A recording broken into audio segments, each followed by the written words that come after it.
ಎಲ್ಲ SSLC ವಿದ್ಯಾರ್ಥಿಗಳು ಎಕ್ಸಾಮ್ನ ಬರೆದು ರಿಸಲ್ಟ್ಗೋಸ್ಕರ ವೇಟ್ ಮಾಡ್ತಿರುವಂಥ ಎಲ್ಲ SSLC ವಿದ್ಯಾರ್ಥಿಗಳಿಗೆ ನಮ್ಮೊಂದು ಯೂಟ್ಯೂಬ್ ಚಾನಲ್ಗೆ ಸ್ವಾಗತ ಅಂತ ಹೇಳ್ತಾ, SSLC ವಿದ್ಯಾರ್ಥಿಗಳಿಗೆ ಶಾಕಿಂಗ್ ಸುದ್ದಿ ಅಂತಲೇ ಹೇಳ್ಬೋದು. ರಿಸಲ್ಟ್ನ ದಿನಾಂಕದಲ್ಲಿ ಭಾರಿ ಬದಲಾವಣೆ ಆಗಿದೆ ಅಂತ, ಮಹತ್ವದ ಬದಲಾವಣೆ ಆಗಿದೆ ಅಂತಲೇ ಹೇಳ್ಬೋದು.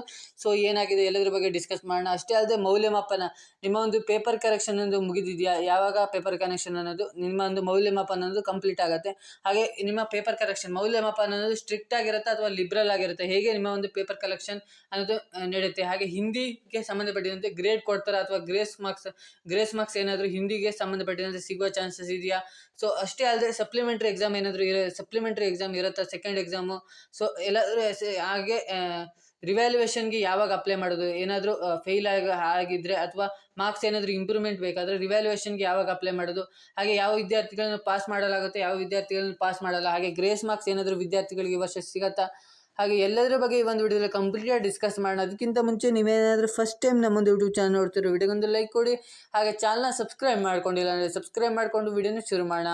ಸೊ ಮೊದಲನೇದಾಗಿ ನೋಡೋದಾದ್ರೆ ಮೌಲ್ಯಮಾಪನ ಅನ್ನೋದು ನಿಮ್ಮದು ಏಪ್ರಿಲ್ 5ಕ್ಕೆ ಶುರುವಾಗ್ಬಿಟ್ಟು ಸೊ ಏಪ್ರಿಲ್ 20ಕ್ಕೆ ಕಂಪ್ಲೀಟ್ ಆಗುತ್ತೆ ಅಂತ ಶಿಕ್ಷಣ ಇಲಾಖೆ ಹೇಳಿದರು. ಸೊ ಅದೇ ರೀತಿಯಾಗಿ ನಿಮ್ಮ ಮೌಲ್ಯಮಾಪನ ಅಂದರೆ ನಿಮ್ಮ ಒಂದು ಆನ್ಸರ್ ಶೀಟ್ ಇವ್ಯಾಲ್ಯೂಯೇಷನ್ ಅನ್ನೋದು ಕಂಪ್ಲೀಟ್ ಆಗಿದೆ ಅಂತಲೇ ಹೇಳ್ಬೋದು. ಸೊ ಇದು ಅವ್ರು ಹೇಳಿದ ಟೈಮಿಗೆ ಕಂಪ್ಲೀಟ್ ಆಗಿದೆ. ಇನ್ನು ಇವ್ಯಾಲ್ಯೂಯೇಷನ್ ಅಂದರೆ ಸ್ಟ್ರಿಕ್ಟ್ ಆಗಿರುತ್ತೆ, ಲಿಬ್ರಲ್ ಆಗಿರುತ್ತೆ ಅಂತ ಕೇಳ್ತೀರಿ. ಸೊ ಇವ್ಯಾಲ್ಯೂಯೇಷನ್ SSLC ಇವ್ಯಾಲ್ಯೂಯೇಷನ್ ಅಂದರೆ ಪೇಪರ್ ಕರೆಕ್ಷನ್ ತುಂಬಾ ಸ್ಟ್ರಿಕ್ಟ್ ಆಗಿರುತ್ತೆ ಅಂತಲೇ ಹೇಳ್ಬೋದು. ಒಂದು ಪೇಪರ್ನ 3 ಲೆಕ್ಚರ್ಸ್ ಅಂದರೆ 3 ಟೀಚರ್ಸ್ ಇವ್ಯಾಲ್ಯೂಯೇಷನ್ ಮಾಡ್ತಾರೆ ಅಂತಲೇ ಹೇಳ್ಬೋದು. ಹೇಗಂದರೆ ಒಬ್ಬರು ಜಸ್ಟ್ ಅಂದರೆ ಕರೆಕ್ಷನ್ ಮಾಡ್ತಾ ಹೋಗ್ತಾರೆ, ಇನ್ನೊಬ್ಬರು ಮಾರ್ಕ್ಸ್ನ ಕೊಡ್ತಾ ಹೋಗ್ತಾರೆ, ಇನ್ನೊಬ್ಬರು ಕ್ಯಾಲ್ಕುಲೇಟ್ ಮಾಡಿಬಿಟ್ಟು ಟೋಟಲ್ ಮಾರ್ಕ್ಸ್ನ ಹಾಕ್ತಾರೆ. ಹಾಗೆ ಅದೇ ಟೈಮಿಗೆ ನಿಮ್ಮ ಒಂದು ವೆಬ್ಸೈಟ್ಗೆ ಕೂಡ ಎಂಟ್ರಿ ಮಾಡ್ತಾ ಹೋಗ್ತಾರೆ ಅಂತಲೇ ಹೇಳ್ಬೋದು ಮಾರ್ಕ್ಸ್ನ. ಈ ಥರ ಒಂದು ಪೇಪರ್ ಇವ್ಯಾಲ್ಯೂಯೇಷನ್ ಅನ್ನೋದು ನಡೆಯುತ್ತೆ, ತುಂಬ ಸ್ಟ್ರಿಕ್ಟಾಗಿ ನಡೆಯುತ್ತೆ ಅಂತಲೇ ಹೇಳ್ಬೋದು. ಇನ್ನು ಬಂದುಬಿಟ್ಟು ರಿಸಲ್ಟ್ ದಿನಾಂಕದಲ್ಲಿ ಭಾರಿ ಬದಲಾವಣೆ ಆಗಿದೆ ಅಂತಲೇ ಹೇಳ್ಬೋದು. ಫಸ್ಟು ಏಪ್ರಿಲ್ 24ಕ್ಕೆ ರಿಸಲ್ಟ್ ಬರುತ್ತೆ ಅಂತ ಹೇಳಿದರು ಶಿಕ್ಷಣ ಇಲಾಖೆಯಿಂದ, ಅಂದರೆ ಸಂಭಾವಿತ ದಿನಾಂಕ ಅಂತ ಕೊಟ್ಟಿದ್ರು.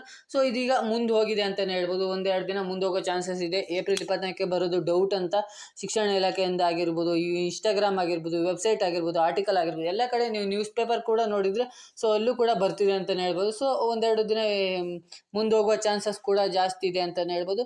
ಸೊ ಕೆಲವೊಂದಷ್ಟು ವಿದ್ಯಾರ್ಥಿಗಳಿಗೆ ಇದು ಖುಷಿ ಸುದ್ದಿ, ಕೆಲವೊಂದಷ್ಟು ವಿದ್ಯಾರ್ಥಿಗಳಿಗೆ ಇದು ಶಾಕಿಂಗ್ ಸುದ್ದಿ ಅಂತ, ರಿಸಲ್ಟ್ ಬಂದರೆ ಸಾಕು ಅಂತ ಇರುವಂಥ ವಿದ್ಯಾರ್ಥಿಗಳಿಗೆ ಇದು ಶಾಕಿಂಗ್ ಸುದ್ದಿ ಅಂತಲೇ ಹೇಳ್ಬೋದು. ಹಾಗೆ ಸಪ್ಲಿಮೆಂಟ್ರಿ ಎಕ್ಸಾಮ್ ನಡೆಯುತ್ತೆ ಅಂತ ಕೇಳ್ತಿದ್ರೆ, ಹೌದು, ಸಪ್ಲಿಮೆಂಟ್ರಿ ಎಕ್ಸಾಮ್ 2 ಅನ್ನೋದು ಇದ್ದೇ ಇರುತ್ತೆ. SSLC ಎಕ್ಸಾಮ್ 2 ಅನ್ನೋದು, ಎಕ್ಸಾಮ್ 3 ಅನ್ನೋದು ಇರಲ್ಲ, ಎಕ್ಸಾಮ್ 2 ಅನ್ನೋದು ಇದ್ದೇ ಇರುತ್ತೆ. ಸೊ ಯಾರೆಲ್ಲ ವಿದ್ಯಾರ್ಥಿಗಳು ಫೇಲ್ ಆಗಿರ್ತಾರೆ, ಹಾಗೆ ಇಂಪ್ರೂವ್ಮೆಂಟ್ ಮಾರ್ಕ್ಸ್ ಇನ್ನೂ ಮಾರ್ಕ್ಸ್ ಬೇಕಂತ ಇರ್ತಾರೋ ಸೊ ಅಂಥ ವಿದ್ಯಾರ್ಥಿಗಳು ಮತ್ತು ಫೀಸ್ ಅನ್ನೋದು ಇರುತ್ತೆ, ಅದಕ್ಕೆ ಒಂದು 150ರಿಂದ 200 ಫೀಸ್ ಇರುತ್ತೆ. ಸೊ ಅಷ್ಟು ಕಟ್ಟಿಬಿಟ್ಟು ನೀವು ಮತ್ತೆ ಎಕ್ಸಾಮ್ನ ಬರಿಬೋದು, ಸಪ್ಲಿಮೆಂಟ್ರಿ ಎಕ್ಸಾಮ್ 2ನ ಬರಿಬೋದು. ಸೊ ನೆಕ್ಸ್ಟ್ ರಿವ್ಯಾಲ್ಯೂಯೇಷನ್ಗೆ ಯಾವಾಗ ಅಪ್ಲೈ ಮಾಡೋದು, ಹೇಗೆ ರಿವ್ಯಾಲ್ಯೂಯೇಷನ್ ಅಂದರೆ ನಿಮಗೆ ಮಾರ್ಕ್ಸ್ ಏನಾದರೂ ಕಡಿಮೆ ಬಂದಿದೆ, ಟೋಟಲ್ ಕ್ಯಾಲ್ಕುಲೇಷನ್ ಏನಾದರೂ ಸರಿ ಇಲ್ಲ ಅಂತ ಅಂದ್ಕೊಂಡಿದ್ರೆ ಸೊ ನೀವು ರಿವ್ಯಾಲ್ಯೂಯೇಷನ್ಗೆ ಮತ್ತೆ ಅಪ್ಲೈ ಮಾಡ್ಬೋದು ಅಂತಲೇ ಹೇಳ್ಬೋದು. ಯಾವಾಗಂದರೆ ನಿಮಗೆ ರಿಸಲ್ಟ್ ಬರುತ್ತಲ್ಲ ಅದೇ ಸಂಜೆ ರಿವ್ಯಾಲ್ಯೂಯೇಷನ್ ಅನ್ನೋದು ಓಪನ್ ಆಗುತ್ತೆ. ಸೊ ಆವಾಗ ನೀವು ರಿವ್ಯಾಲ್ಯೂಯೇಷನ್ಗೆ ಅಪ್ಲೈ ಮಾಡ್ಬೋದು. ಸೊ ಇನ್ನು ಗ್ರೇಸ್ ಮಾರ್ಕ್ಸ್ ಅನ್ನೋದು ವಿದ್ಯಾರ್ಥಿಗಳಿಗೆ ಸಿಗತ್ತಾ ಅಂತ ಕೇಳ್ತಿದ್ರೆ, ಹೌದು, ಪ್ರತಿ ವರ್ಷ ಗ್ರೇಸ್ ಮಾರ್ಕ್ಸ್ ಅನ್ನೋದು ವಿದ್ಯಾರ್ಥಿಗಳಿಗೆ ಸಿಗ್ತಾ ಇರುತ್ತೆ. ಸೊ ಈ ವರ್ಷವೂ ಕೂಡ ಗ್ರೇಸ್ ಮಾರ್ಕ್ಸ್ ಅನ್ನೋದು ಸಿಗುವ ಚಾನ್ಸಸ್ ಇದೆ ಅಂತಲೇ ಹೇಳ್ಬೋದು. ಯಾವ ಥರ ಸಿಗತ್ತಂದರೆ, ಈಗ ಎಲ್ಲ ಸಬ್ಜೆಕ್ಟ್ ಪಾಸ್ ಆಗಿರುತ್ತೆ, ಯಾವ ಥರ ಒಂದು ಸಬ್ಜೆಕ್ಟ್ ಫೇಲ್ ಆಗೋ ಸಂದರ್ಭ ಇದ್ದರೆ ಅಂಥ ವಿದ್ಯಾರ್ಥಿಗಳಿಗೆ 1 ಅಥವಾ 2 ಮಾರ್ಕ್ಸನ್ನು ಕೊಟ್ಬಿಟ್ಟು ಗ್ರೇಸ್ ಮಾರ್ಕ್ಸ್ನ ಕೊಟ್ಬಿಟ್ಟು ಪಾಸ್ ಮಾಡುವ ಸಂದರ್ಭ ಜಾಸ್ತಿ ಇದೆ.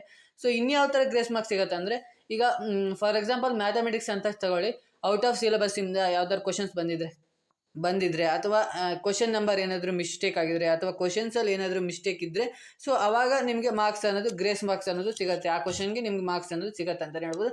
ಸೊ ಈ ಥರ ಗ್ರೇಸ್ ಮಾರ್ಕ್ಸ್ ಅನ್ನೋದು ಸಿಗುತ್ತೆ.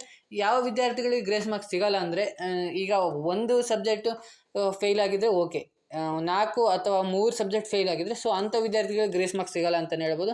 ಸೊ ಅಂಥ ವಿದ್ಯಾರ್ಥಿಗಳು ನೆಕ್ಸ್ಟ್ ಸಪ್ಲಿಮೆಂಟ್ರಿ ಎಕ್ಸಾಮ್ ಬರೀಲೇಬೇಕಂತಲೇ ಹೇಳ್ಬೋದು. ಸೊ ಈ ವಿಡಿಯೋದಲ್ಲಿ ನಿಮ್ಗೆ ಅರ್ಥ ಆಗಿದೆ ಅಂತಲೇ ಹೇಳ್ಬೋದು, ಅರ್ಥ ಆಗಿದೆ ಅಂತ ಅಂದ್ಕೊಂಡಿದ್ದೀನಿ. ಎಕ್ಸಾಮ್ ರಿಸಲ್ಟ್ ಡೇಟ್ ಆಗಿರ್ಬೋದು, ಮೌಲ್ಯಮಾಪನ ಹೇಗೆ ನಡೆಯುತ್ತೆ, ಸೊ ಎಲ್ಲದ್ರ ಬಗ್ಗೆ ಈ ಒಂದು ವಿಡಿಯೋದಲ್ಲಿ ಡಿಸ್ಕಸ್ ಮಾಡಿದ್ದೀನಿ. ಇದೇ ರೀತಿಯಾದ ಇನ್ಫಾರ್ಮೇಟಿವ್ ಆಗಿ ವಿಡಿಯೋಗಾಗಿ ನಮ್ಮೊಂದು ಯೂಟ್ಯೂಬ್ ಚಾನಲ್ನ ಲೈಕ್, ಶೇರ್ ಆ್ಯಂಡ್ ಸಬ್ಸ್ಕ್ರೈಬ್ ಮಾಡಿ ಅಂತ ಹೇಳ್ತಾ, ಈ ಒಂದು ವಿಡಿಯೋನ ನಿಮ್ಮ ಫ್ರೆಂಡ್ಸ್ಗೂ ಕೂಡ ಶೇರ್ ಮಾಡಿ ಅಂತ ಹೇಳ್ತಾ ಈ ಒಂದು ವಿಡಿಯೋನ ಎಂಡ್ ಮಾಡ್ತಿದ್ದೀನಿ. Thank you for watching.